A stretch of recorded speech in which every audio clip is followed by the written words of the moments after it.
કિચનમાં આપ સૌનું સ્વાગત છે। આજે આપણે બનાવશું કટકી રીંગણાનું શાક અને રોટલા।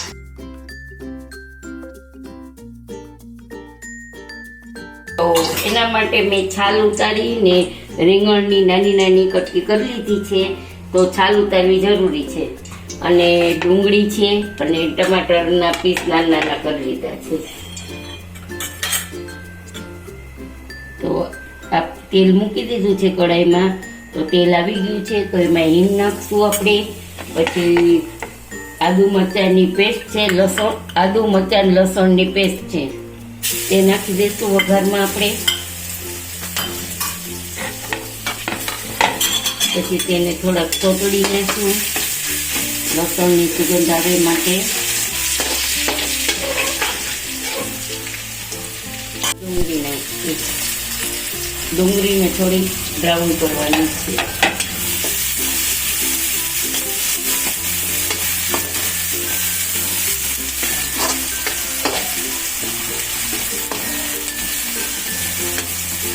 ડુંગળી બ્રાઉન થાય પછી આપણે એમાં ટમેટા નાખીશું। 2 મિનિટ આપણે એને સોતળવાની છે। બદામી કલરની થઈ ગઈ છે, બ્રાઉન કલરની। તો આપણે એમાં ટમાટર નાખશું।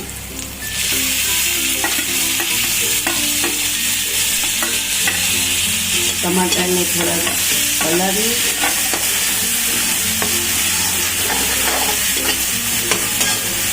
પછી એમાં આપણે રીંગણ નાખી દઈશું।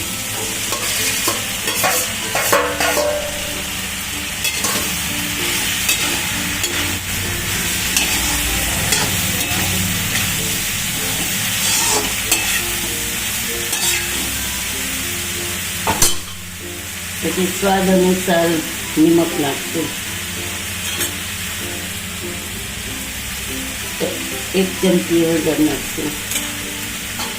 પછી પાછું હલાવી અને વરાળે ચડાવવાનું છે આપણે, એટલે એને સીબું ઢાંકી દઈશું। ચાલો આપણે જોઈ લઈએ, આપણું શાક રેડી છે, બફાઈ ગયું છે। તો ટમેટાના હિસાબે છે તેમાં સ્વાદ અનુસાર લાલ મરચું પાવડર નાખશું। પછી ધાણા જીરું પાવડર નાખશું અને જરાક જેટલો ગરમ મસાલો।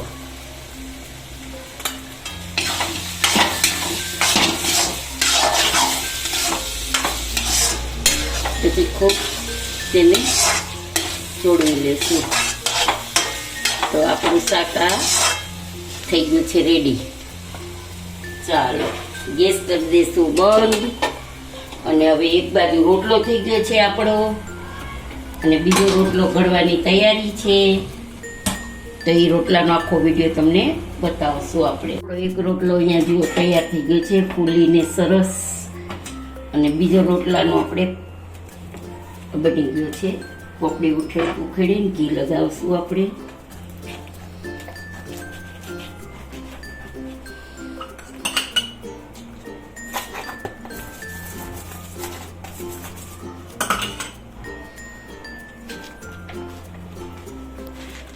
ફૂલી ગયો છે આપણો રોટલો। 2 રોટલા તૈયાર છે। ત્રીજા રોટલાને આપણે લોટ મસળી નાખશું। આમાં મીઠું નાખી દીધું છે મેં પાણીમાં। તો આ અમારા ગુજરાતીની ખાસ વાનગી છે કે બાજરાનો રોટલો ને રીંગણાનું શાક।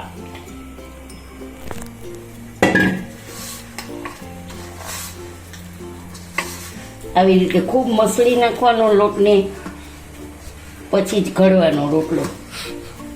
આપણે લોટ ખૂબ મસળી લીધો છે, લોટને 2-3 મિનિટ સુધી આવી રીતે મસળવાનો, તો આપણો રોટલો એકદમ સરસ થશે।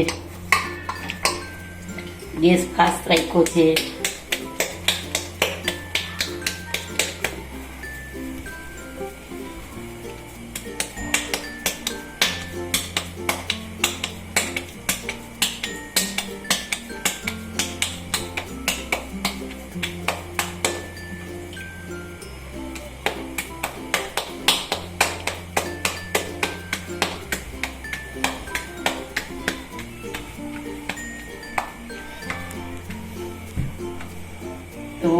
મારી બા જેવા રોટલા બનાવતા ને એવા મોટા મોટા બનાવું છું.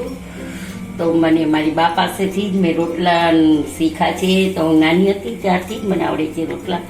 આપણો રોટલો ચલો રેડી છે. હવે તેને તાવડીમાં નાખી દઈશું. બરાબર રીતે ઉપર થઈ જાય એટલે આપણે સમજી લેવાનું કે આપણું નીચેનું પડ અધ કચરું પાકી ગયું છે. પછી આપણે તેને ઉથલાવી લેવાનું રહેશે.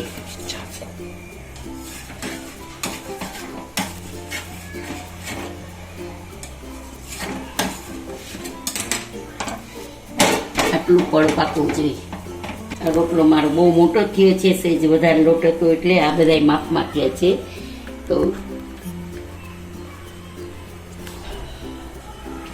હવે નીચેનું પડ એકદમ ચડી જાય પછી આપણે ઉથલાવશું એને.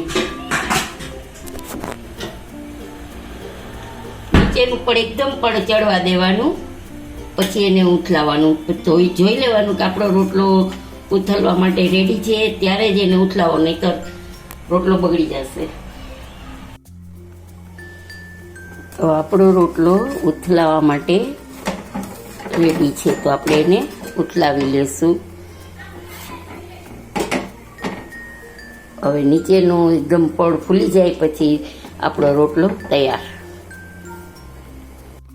તો ચાલો, આપણો રોટલો તૈયાર છે, ફૂલી ગયો છે સરસ મજાનો. તમે જોઈ શકો છો કે એકદમ દડા જેવો થઈ ગયો છે. તો આપણે ગેસ બંધ કરી દઈશું. ચાલો, આપણો રોટલો ફૂલી ગયો છે, એકદમ સરસ થઈ ગયો છે દડા જેવો. આપણે ગેસ બંધ કરી દઈશું અને હવે આ રોટલાને આપણે ચોપડી લેશું અને પછી આપણી શાકને રોટલા સર્વ કરવા માટે રેડી છે. ચાલો, તેને આપણે, અમારે ઘી જરાક વધુ જોઈએ છે, તમે લોકોને જેટલું જોતું હોય એટલું ચોપડી શકો છો.